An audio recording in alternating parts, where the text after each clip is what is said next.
এবার শুনবে কিনা তোয়ারটা দেখবে কিনা আমি যাই না। সাকিবের সাথে আমার এরা কোনো স্বার্থ কোনোদিনই ছিল না, কোনো ছিলই না। স্বার্থ নিয়ে যদি কাজ করতাম তো সাকিবের থেকে বহুত আগেই সরে দিতাম। শুরুতে জানাতে চাই যে আপনি এখন মূলত কি করছেন, কোন ছবিটা নিয়ে আসছেন? আমি ডেড বডি ছবিটা করতেছি এখন, কালকে গান করলাম শেষ, আর দুইটা গান বাকি আছে, দুইটা সম্ভবত 10 তারিখের পরে করে ফেলবো ইনশাল্লাহ। এই প্রজেক্টটা নিয়ে আমি সামনে আসতেছি। আচ্ছা আচ্ছা, সবসময় আপনি খুব সরব এবং আলোচনায় থাকেন, এটার মূল রহস্য? অ্যাকচুয়ালি আমি আলোচনায় থাকি না, এটার ঘটনা আমাকে নিয়ে আলোচনা করে মানুষ। ঠিক আছে, কেন করে আমি নিজেও বুঝি না। ঠিক আছে, আমি দেখি যে বিভিন্ন মানুষ আমাকে নিয়ে আলোচনা করতেছে। মানুষ আপনাকে দেখলে, বিশেষ করে সাংবাদিকরা আপনাকে দেখলে আপনার কাছে ছুটে যায়, দু চারটা কথা শুনতে চায় বা বলাতে চায়। এটা কেন ভাই? এটা তো ভালোবাসা। ঠিক আছে, এটা তো ভালোবাসা। আর সাংবাদিকদেরকে অ্যাকচুয়ালি আমার দুলাভাই সবাই জানে কি যায় না, পারভেজ খান ইন্ডিপেন্ডেন্ট টেলিভিশন আছেন।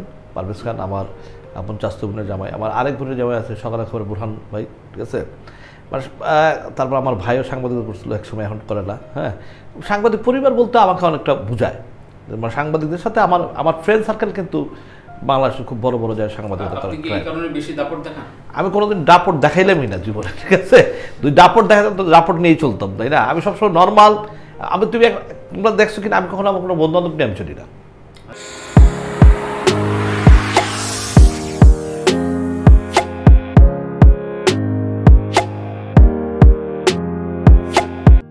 আমি একা চলি।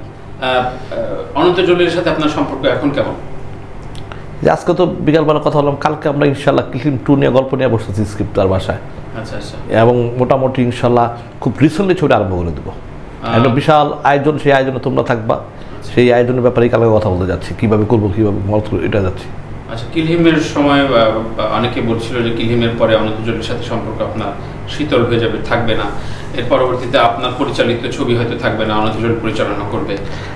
কি বলতে চান, কেমন? আসলে কথা কি আমি বলি, হ্যাঁ, অনন্ত জলিলের সাথে এই মনে হয় দুনিয়ার কথা 10 মিনিট আগে কথা হয়েছে অনেক। ঠিক আছে, হ্যাঁ, প্রেমিকার সাথে তো এত কথা অনন্তর সাথে। অনন্ত অ্যাকচুয়ালি অনন্ত যে মানে আমাকে যথেষ্ট পছন্দ করে, এবং এটা সেই ভালোবাসাটা আমি পাইছি তার। সেই ভালোবাসা আমিও তাকে যথেষ্ট লাভ করি, বিকজ দুজনের সাথে আমাদের জুটিটা খুব ভালো আছে। একদল নেটিজেন বলি আপনাকে নিয়ে প্রতিদিন বিভিন্ন রকম গ্রাফিক্যাল মিম করে, বিভিন্ন গালমন্দ করে, এগুলো আপনি অভ্যস্ত হয়ে গেছেন নাকি আপনার টেম্পার্ড হয়ে যান? না, আমি একটা সময় এগুলো খুব টেম্পার হইতাম, আমি ছুটাছুটি করতাম এগুলো দূর। ঠিক আছে, কিন্তু এগুলো মানে কথা হচ্ছে কি, এগুলো আমি কিছু জিনিস দেখাই। হ্যাঁ, প্রশ্ন হলো আমাকে নিয়ে কেন তারা বলে, আমি তাদেরকে একটাও চিনি না।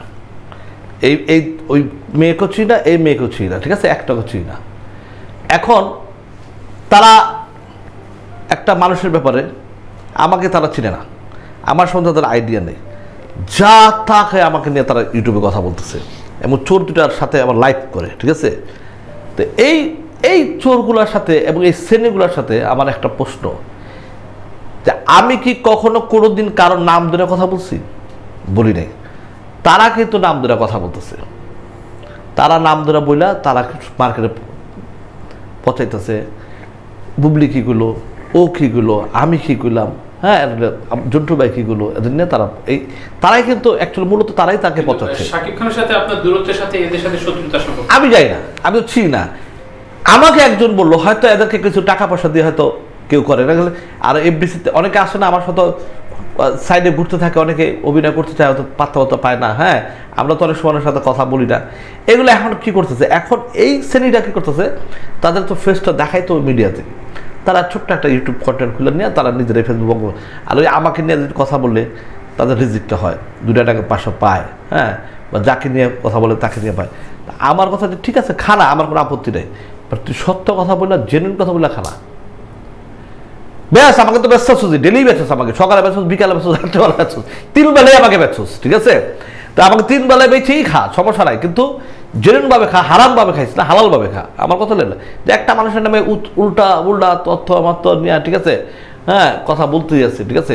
তা আমি এদেরকে কখনোই চিনি না, তানভীর আমাদের জীবনে দেখি নাই, কিন্তু আমি এমডিসিতে শুনছি যে এটা একটা চোর, আর ওই 2 মেয়ের কথা শুনছি এটা এমডিকে বলে কি উল্লা বল্লা কী করে না করে যাই না। একজন বললো আমাকে যে রাস্তায় ঘুরে 12টা 1টা নিশা টিশা করে ঘুরে, আর এগুলো কন্টেন্ট বানায়, আর এই যেটা চুপটি দেয় দেখতে তো ভদ্র মনে হইলো আমার একটা মাল ফিজা। এটা অনেক সময় হয় যে কন্টেন্ট বানায় কিছু পাচ্ছি না, ও হয়তো বিনোদন রিলেটেড কন্টেন্ট বানায়, ঘুরে ফিরে এই ইস্যুগুলো বাঁচায় রাখতে চায়, হ্যাঁ নিয়ে বাঁচায় নিতে একটু নাম ফ্রেমে আসতে চায় 2 নম্বর সময়।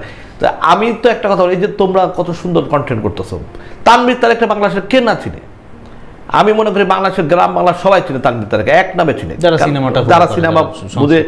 তানভীর তারেক তো মিডিয়াতে আজকে না, কই আমি তো দেখি না তানভীর তরফের কাউকে নিয়ে কোনো কথা বলতে বা কাউকে নিয়ে কোনো একটু নেগেটিভ কথা বলতে উচিত না। হ্যাঁ, আরো অনেক ইউটিউবার আছে আমাদের সিনেমাতে প্রায় 150 ইউটিউব ঘুরে, তারা তো কখনো কোনোদিন কাউকে নিয়ে কথা বলে না।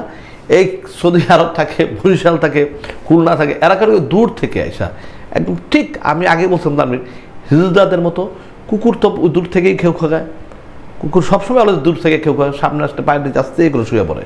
তো এইটাই লোকা তাদের একটা অভ্যাস, সকালবেলা দুপুরবেলা বিকালবেলা আমাকে এই কথা বলতে হবে। কিন্তু সবাই আসলে এটা মানে বলে একজন নায়ককে কেন্দ্র করে, হ্যাঁ যে নায়ককে নিয়ে কাণ্ড করে সেই নায়কের নাম তারা স্পষ্ট বলে দেয়, হ্যাঁ আমার নামটা জড়ায় দেয়। দুঃখ ওই জায়গাটাই আমার, এই নায়ক আমি তো পশি নায়কের নাম নিলে তো নায়ক। আমি যখন সাকিবের জন্য নাকি আপনি ইকবাল হয়েছেন বলে, সাকিবের জন্য আমি ইকবাল হয়েছে কিনা এটা সাকিব ভালো উত্তর দিতে পারবে, ঠিক আছে।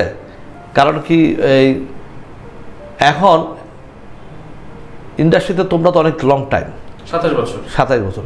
তা আমার মনে হয় তোমাদের প্রুফ তো আর কেউ দিতে পারবে না কার জন্য ইকবাল হয়েছে। এটা ইন্ডাস্ট্রির ইটা আসলে ইটা শুধু জানে।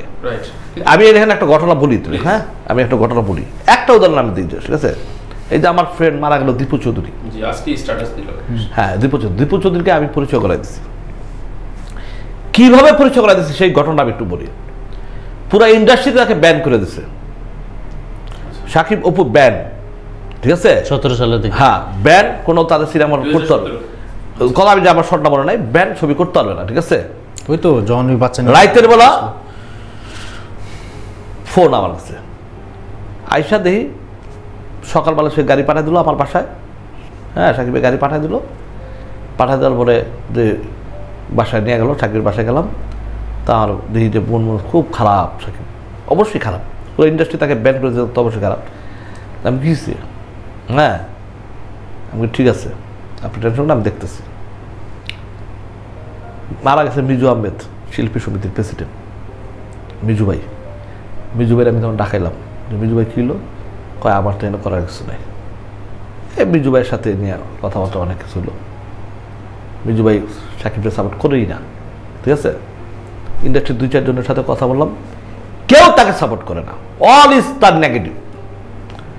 এখন আমি ফোন দিলাম দীপু চৌধুরীরে, আমি বন্ধু কই তুই, কয় আমি বাসায় আছি। আমি ওই ব্যাপার সাকিবের সাথে একটা ঝামেলা হয়েছে ইন্ডাস্ট্রিতে, একদম পুরো ব্যান ট্যান করে দিছে, তোর তো একটু হেল্প লাগবে, ঠিক আছে। কী হয়েছে, আমি বলি এই ব্যাপার। সাকিবের সাথে তখন ছিল না, ঠিক আছে দেখ কাজ কর, আমার বাসায় নিয়ে এই মরিয়ম টাওয়ারে সাকিব খানকে আমি নিয়ে গেছি। নিয়ে যে সেদিন বঙ্গবন্ধুর রায় হইতেছিল, ফাঁসির কার্যকরী হইতেছিল, হ্যাঁ ফাঁসির কার্যকরী। আমি যখন দীপুকে মরিয়ম টাওয়ারে নিয়ে গেলাম, সাকিবকে নিয়ে গেলাম, আমি উঠলাম, তখন তো পৃথিবীর সাকিব তখন তো আমার সাথে পৃথিবীর কিচ্ছু বোঝে না, ঠিক আছে। হ্যাঁ হ্যাঁ ইকবাল ভাই তখন কিছু বলা মানে এটা সাকিব খানের বক্তব্য, হ্যাঁ কিছুই বলে না। যাই হোক এটা বলে না, তখন আমি নিয়ে গেলাম, নিয়ে যাওয়ার পরে দীপুর সব কিছু বলে গেলাম। পরে দীপু মা আঙ্কেল উঠে আসে, ঠিক আছে, বাসায় ছিল সেখানে ভাগ্য ভালো। আইসা আমাদের খুরসু ভাই বললাম যে মা আঙ্কেল যদি কারে ফোন দিতে পারবে, আপনার খুরসু ভাইয়ের ফোন দিলে হবে, বাকিটা আমি দেখতেছি।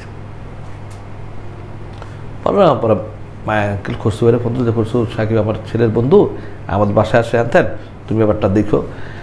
এই মা আঙ্কেল ফোন দিচ্ছে, একটা অনেক রেসপেক্টের একটা ব্যাপার না। সকালবেলা 12টা 12:30 সময় তার বিচার, ঠিক আছে, ব্যান্ডের তার, ঠিক আছে। সাকিবের সাথে ইন্ডাস্ট্রির একটা সিঙ্গেল একটা লোক নাই, সব তার বিপক্ষে। এবং আমি সকালবেলা সাকিবের বাসায় চলে আসলাম, সাকিবের গাড়ি দিয়ে আমি আর সাকিব ইন্ডাস্ট্রিতে ঢুকি।